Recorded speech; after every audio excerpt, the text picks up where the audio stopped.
কি ব্যাপার? তুমি কোথায় গেছিলে? আমার মোবাইল এখানে পড়ে আছে, তুমি ছিলে কোথায়? আমি মদ খেতে গিয়েছিলাম। তোমার কোনো সমস্যা আছে? কি কি সব উল্টাটা কথা বলছো? উল্টো পাল্টা কিছু বলছি না, আমি সত্যি সত্যি মদ খেয়েছি। কি তোমার এত সাহস? তুমি যখন খাও আমি কিছু বলি? বৌমা, তুমি কিন্তু বড্ড বাড়াবাড়ি করছো। কোনো বাড়াবাড়ি করছি না, আপনার ছেলে খায়, এবার থেকে আমিও খাবো। ও পুরুষ মানুষ, ও যা ইচ্ছা করবে, তা বলে কি তুমি করবে? বেশ করব, আপনার ছেলে গেলে আমিও খাবো।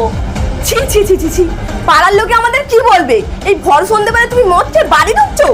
ও, আপনার ছেলে যখন খেয়ে আসে তখন আপনার খুব ভালো লাগে, এখন আমি খেয়ে এসেছি আপনার খুব খারাপ লাগছে, তাই না? ছি ছি, এই ভর সন্ধ্যেবেলায় আমার বাড়ির বৌমা মদ খেয়ে বাড়ি ঢুকছে। এখন তো চারিদিকে লোক ঠিক ঠিক করছে, তারা কি ভাবছে বলতো? এই দেখ, তুই একে ঘর থেকে দূর কর, নাহলে কিন্তু আমাদের ঘরের মান সম্মান কিছু থাকবে না। দাঁড়াও মা, ওর বাবাকে ফোন করছি, ওর বাবা এসে দেখুক ওনার মেয়ে কি কাণ্ড করছে। আমি মদ খাইনি, শুধু কয়েক ফোঁটা গায়ে ছিটিয়েছিলাম। এতক্ষণ আমি তোমাদের সাথে মদ খাওয়ার অভিনয় করছিলাম, খুব খারাপ লাগছে তাই না? আচ্ছা মা, আমি মদ খেয়েছি ভেবে আমাকে যে ঘৃণাটা করছেন, সেটা যদি কয়েকদিন আগে থেকে আপনার ছেলেকে করতেন, তাহলে আপনার ছেলে আর মাতাল হতো না।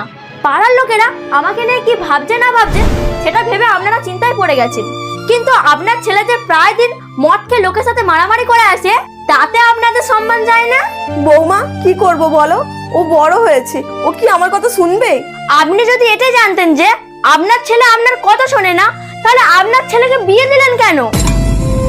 আর আমার জীবনটাকে নষ্ট করলেন কেন? আপনাকে আর কষ্ট করে আমাকে ঘর থেকে বার করে দিতে হবে না, আমি নিজে থেকে চলে যাচ্ছি, কারণ এই মাতালের সঙ্গে আমি আর ঘর করতে পারবো না। বর্ষা, তুমি আমাকে শিক্ষা দেওয়ার জন্য যে অভিনয়টা করলে, এটা আমি কখনো ভুলবো না।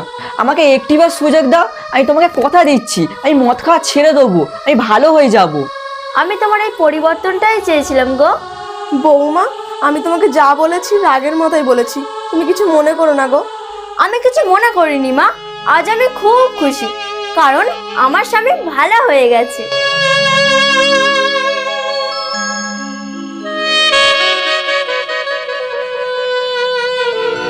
শুধুমাত্র স্ত্রীরাই পারে তার স্বামীকে খারাপ পথ থেকে ভালো পথে ফিরিয়ে আনতে। ভিডিওটি ভালো লাগলে অবশ্যই একটি লাইক করবেন এবং শেয়ার করে দেবেন।